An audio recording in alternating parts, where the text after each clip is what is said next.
Ghana is a sweet-loving nation, but the country imports approximately 370,000 tons of its sugar annually. This is a significant amount because domestic production is currently not much, and that is a lot of money going out of the country. To stop spending so much on sugar imports, Ghana decided to build its own sugar factory. This factory was built in a place called Komenda, so they named it the Komenda Sugar Factory. The idea was simple: grow sugarcane here, turn it into sugar and sell it to Ghanaians. The factory was opened with a lot of hope. People thought it would create jobs and make Ghana rich. But things didn't go as planned. The factory encountered countless of problems. Some says it wasn't managed well, others says it didn't have the right machines. Whatever the reason, the factory stopped working. Now, the Komenda Sugar Factory is like a ghost town. It is a big sad story for many Ghanaians.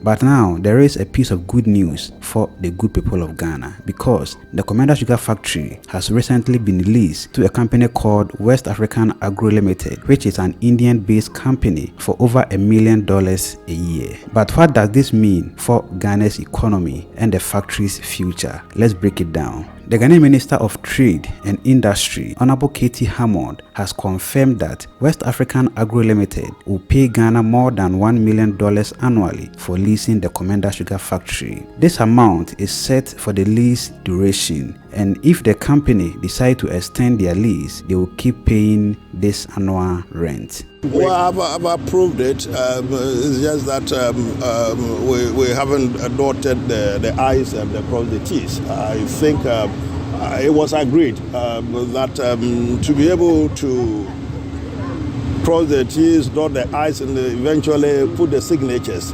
we must be clear about the sanctity of this whole edifice. There's no point signing a contract, committing them to sink in so much millions money when the stability of the system itself is not so clear.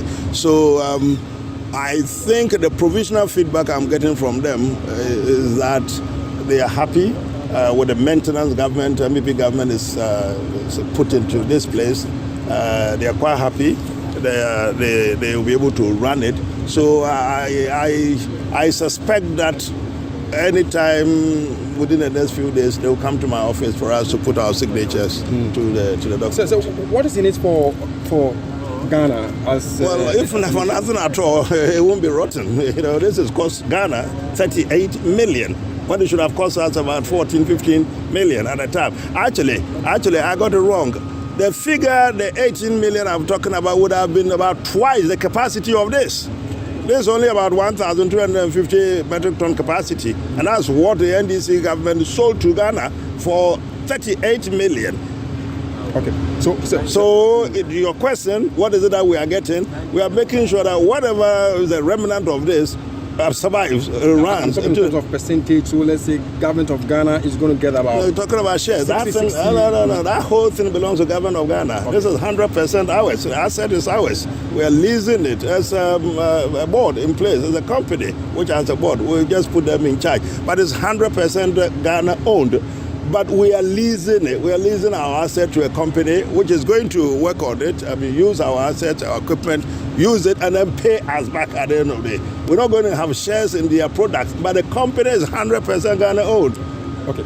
So for how long are we leasing these? And then I'm thinking of giving it to them for 15, 20 years with an option of an extension or some sort of renewal after the initial lease has expired. In returns?